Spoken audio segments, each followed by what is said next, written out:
Hey guys, Shot the Monkey here, so we're back again, and this time we're reviewing the Tier VIII Premium United States Battleship, the USS Alabama. It's one of the two Tier VIII Premium Battleships available for the United States alongside the Massachusetts. And while the pair of them are sister ships, there are a couple of differences between the two vessels in the game.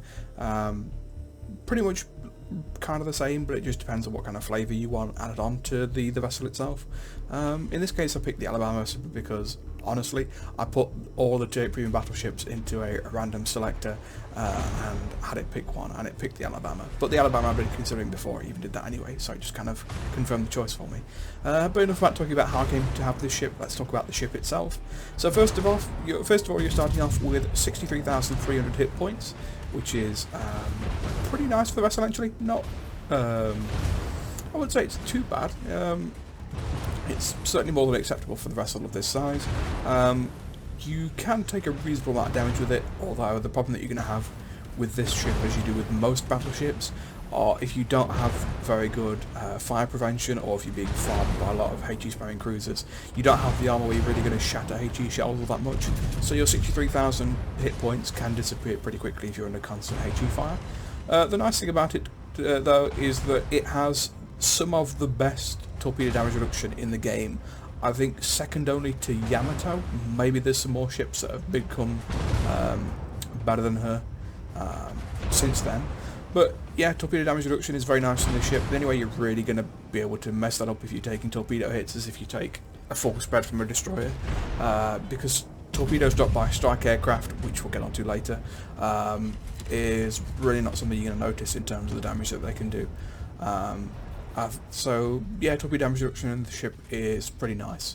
Moving on to her artillery, she has three triple barrel 406mm guns in 3 turrets, 2 at the front, 1 at the rear. The standard reload time of these guns, as far as I'm aware, is 30 seconds. I think it's only 2 rounds a minute. You've got a rotation speed of 4.5 degrees a second, which means that it can turn 180 degrees in 40 seconds at stock. The standard firing range for these guns, I believe, is 21.1 kilometers, with maximum dispersion at that distance of 271 meters. Of course, with this being a regular ship, you've got HE and AP shells. HE shells, 5,700 damage per shell, 36% fire chance, 803 meters a second velocity. Your AP shells doing 13,100 damage per shell, with only 701 meters a second velocity. If those numbers sound pretty low to you, that's because they are. It doesn't leave the best experience when using your guns at long range, especially up to your maximum range of even 21.1 kilometers that you get with stock. Never mind the upgraded range you can get by putting one of the modifications for this ship on. I don't have too much with her long range shooting. Normally it's a case of just putting out enough of a quantity and eventually some of it's going to stick. But you're not going to be able to take really kind of accurate shots at that range, at least I wasn't able to, between the dispersion and the really long lead time, especially with the AP shells of only 701 meters a second velocity. Really outside of 15 kilometers, the firing of those guns feels pretty prohibitive. I wouldn't aim for anything other than like slow-moving battleships or stationary vessels, really, if you're looking for a hit outside of 15 kilometers. Not to say that it can't be done, it certainly can. But for me, if you want consistent hits and like your shells to go like at least reasonably where you aim them, then generally sticking within about 15 kilometers is pretty nice range there. And if you get within 10 kilometers, you're pretty much, your shells are all going to go exactly where you aim them. You do have to give it a little bit of extra lead, of course, than you might with like a Japanese battleship at this tier, but you know, you'll get used to that with time. But yeah, for me, honestly, putting the upgrade on that improves the maximum range of these guns, really, unless you are going to quite happy to just sit back and fire at long range, not really necessary. I'd put either the upgrade that helps improve their traverse speed, or anything else that suits your fancy if you're going to build this into a secondary build. Although if you're really going to take a secondary build on an American battleship, probably pick Massachusetts over this one, personal preference. Moving on to a secondary armament, which we'll discuss now. She has 10 twin 127mm guns. That's I think 5 turrets per side. Nothing impressive, only 5 kilometer firing range. Nice rate of fire at 10 rounds a minute, 6 second reload for the guns, and they do fire high explosive shells, so they can set fires every so often with a 5% fire chance. But again, between the limited range and the fact you don't have as many of them, even compared to the Massachusetts, not the ship I'd pick for a secondary build. You probably want to go to Massachusetts if you really want American ships. Alternatively, the other good option at Tier VIII, of course, for secondary builds can be found in the Tier pits as well. So if you're looking for a secondary build ship at Tier 8, this is not the ship for you. Massachusetts Tier pits would be my 2 picks for that. The really sweet spot for this ship though is the anti-aircraft defense, which is absolutely ridiculous between its secondary battery 127s being in the multi-purpose role, and then the amount of 40mm guns it has and 20mm guns it has. There are very few carriers at Tier 8 that are going to enjoy striking this thing. The losses they're going to take, especially if you're using priority sector and you've got a catapult fighter on, or even without a catapult fighter, you can deal quite considerable damage to incoming aircraft with the anti-aircraft defences on this ship. To the point that if you're in a Tier 6 carrier, I would straight up avoid one of these things. I don't think your aircraft would even survive long enough to get a strike away. You might if you can launch torpedoes at maximum range, but your rocket attack aircraft are going to get chewed up, and your dive bombers might not even get a drop before an entire Tier 6 squad is wiped out. Even for Tier 8 carriers, this thing can be a pretty prohibitive target. Not to say that they can't do it, but in most cases you'll probably get one strike away, and that will cost you pretty much all, if not all of the entire squad to do it without getting any aircraft back. With the only carriers that are really going to worry you in this thing being Tier 10s. Of course, usually by then they've got enough aircraft and enough hit points on those squadrons that they can get strikes in.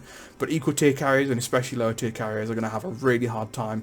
If not, they're going to just straight up avoid you, or they're going to be suiciding aircraft into you, one of the two. So if you are a person that really despises carriers, especially after the rework, pick this ship. You'll do fine with it. Only Tier 10 carriers are ever going to really touch you. Tier 8 carriers, Tier 6 carriers, probably not. They'll just avoid you, or if they do come into close range to strike something else within your AA battery range, they're going to feel it. This ship isn't quick. Another trait that's common with the American battleships, you've only got a top speed of 27.5 knots, so that's not great in terms of having sea legs of being able to, flex one end of the map to the other. But its turning circle radius is very nice at 710 meters, and its rudder shift time stuck at 50.3 doesn't feel too bad. Of course, that could be brought down. The one thing I will say about this is when you are getting torpedoes dropped on you, especially from carrier aircraft, but also from enemy ships, it's quite nice seeing how well it slows down and turns in quite sharply, so you can usually avoid quite a few torpedoes with this. And those that you do take, if you can take them on your torpedo bulge, I believe it's a 45% damage reduction on those things. It's pretty ridiculous. So torpedoes you really don't have to worry about with this thing. If you can dodge them, of course, it's best to do so, but even the hits that you do take, if you can take them on your torpedo bulge, it doesn't really matter all that much. So yeah, not the fastest ship in the world in a straight line, but pretty agile in terms of turning speed and the turning radius, so marks to it there. And then Concealment, 16.2 kilometers surface detectability range, 9.72 air detectability range.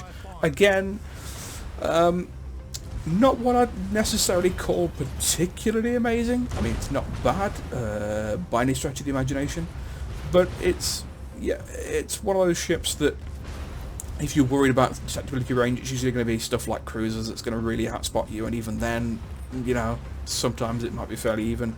But other battleships certainly aren't going to be able to sneak up on you and spot you first. You are reasonably well off in that situation. Whether you choose to build it into Concealment or not on a battleship is up to you, but the starting figures you've got aren't too bad if you decide not to.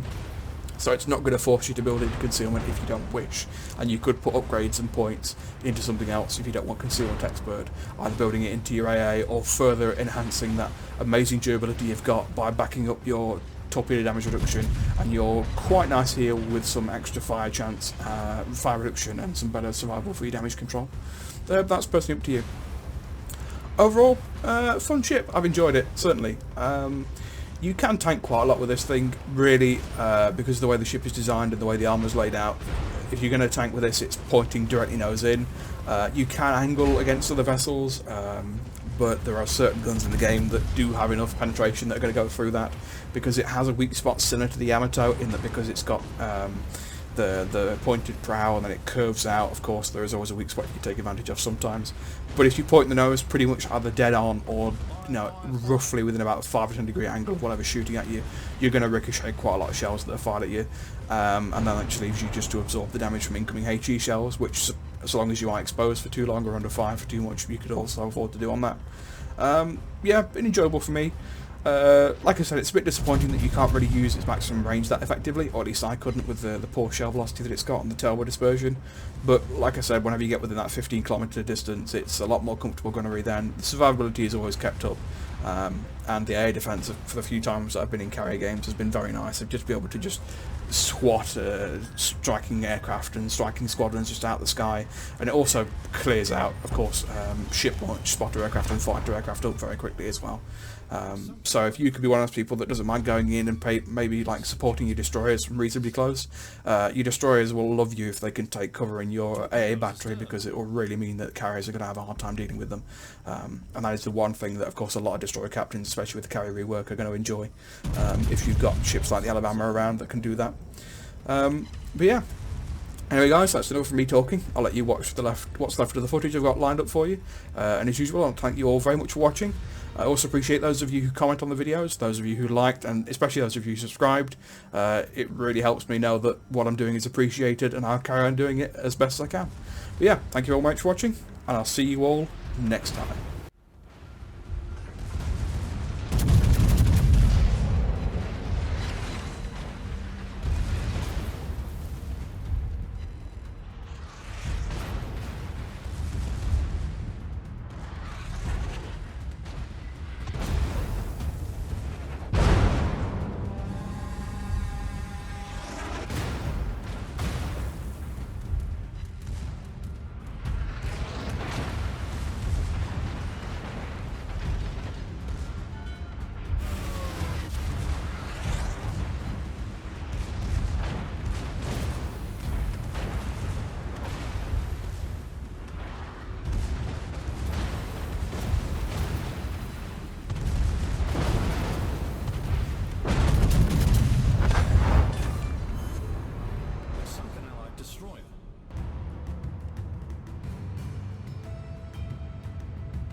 Destroyed an Allied cruiser.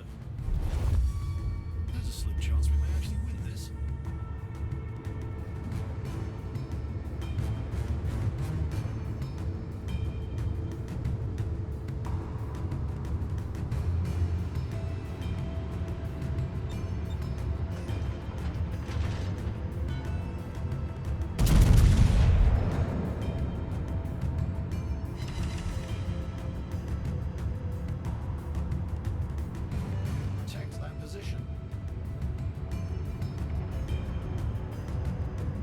Attention, reporting the target position.